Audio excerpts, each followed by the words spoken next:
আল্লাহু আকবার। বস, কি অবস্থা?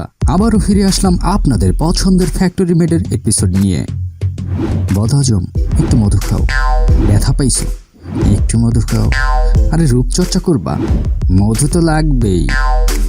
আয়ুর্বেদিকে মধুর যে কত গুরুত্ব তা আমাদের কবিরাজ দাদা ভালো করেই জানেন। দাদি, নানি, মা, খালা মধুর এত এত গুরুত্বের কথা বলেছেন যে এত বলতে গেলে আলাদা ভিডিওই বানানো লাগবে। তো কোথা থেকে আসে এই মধু? 90-এর দশকের ভাইয়েরা তা জানলেও এই যুগের ছোট্ট ভাইয়েরা কতটুকু জানেন? কোনো প্রবলেম নেই, এই ভিডিও দেখতে থাকুন আর উপভোগ করতে থাকুন মধু কিভাবে আসে।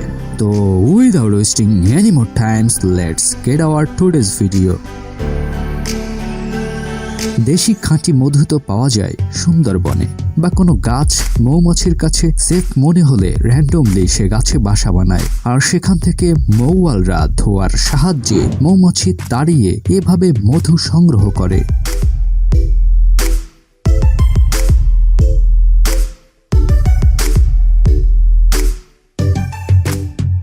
কিন্তু আমরা শপে যে মধু পাই তার যাত্রা শুরু হয় একটি ফার্ম থেকে।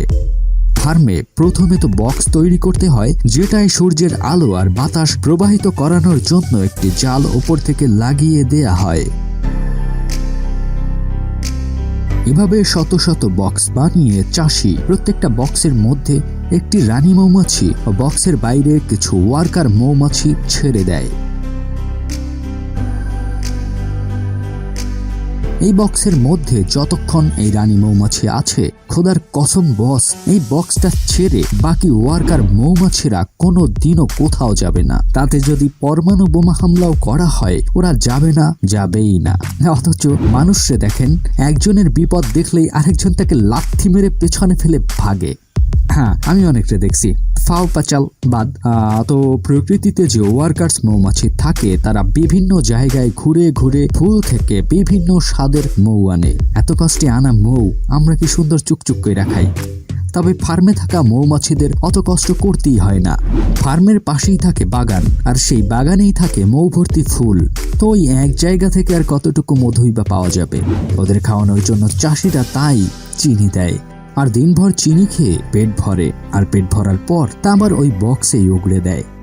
এখানে মৌমাছিগুলো থাকে খোলা, না কোনো বাসা ওরা পায়, না আছে থাকার মতো স্থান। ওরা কিছুটা হিংস্র থাকে, তাই ওয়ার্কাররা সেফটির জন্য এই পোশাক পরে নেন। ঠিক 4 মাস, হ্যাঁ ঠিক 4 মাস এভাবে কেমিক্যাল মেশানো মিষ্টি লিকুইড খাওয়াতে খাওয়াতে এক একটা মৌমাছিকে মোটা বানিয়ে ফেলে। আর যেদিন চাষি মনে করে ব্যাস অনেক হয়েছে আর থাক, ওই দিনেই চাষি নিজের সেফটি পোশাক পরে চলে আসেন আর হাতে চিনির বদলে নিয়ে আসে ধোয়ার যন্ত্র।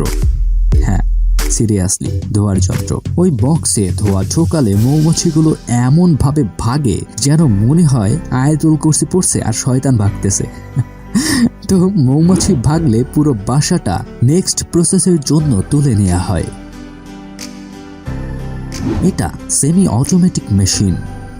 ইন্ডাস্ট্রিয়াল ভাষায় একে হানি এক্সট্রাক্টর মেশিন বলা হয়। প্রথমে তো এভাবে বাসাগুলোকে মেশিনের মধ্যে ঢোকানো হয় আর শুরু হয়ে যায় ঘোরানো। হ্যাঁ, এভাবে ঘুরতে ঘুরতে সমস্ত মধুটুকু বের করে নেওয়া হয়। মধু বের হলে ড্রামে সব মধু জমা করে পাঠিয়ে দেয়া হয় কৌটাজাত করার জন্য। সরাসরি এভাবে ছোট বড় কৌটায় দাম অনুযায়ী ভরা হয়। বাজারে তো নকল মধুর অভাব নেই, তো কিভাবে চিনবেন কোন মধু আসল আর কোন মধু নকল? It's simple man. প্রথমে 1 কাপ গরম পানি নেবেন, ওতে একটু মধু ঢেলে দিন। যদি সে পানিতে মধু গুলে যায় তো বুঝবেন আপনি নকল জিনিস ঘরে নিয়ে আসছেন, আর যদি পানির নিচে জমা হয়ে যায় তো বুঝবেন জিতছেন ভাইয়া, জিতছেন। তো বস, এই ছিল ছোটখাটো কাহিনী। এভাবেই মধু সংগ্রহ করা হয় আর বোতলজাত করা হয়।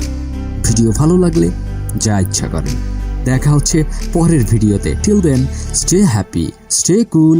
আল্লাহ হাফেজ, টাটা, গুড বাই।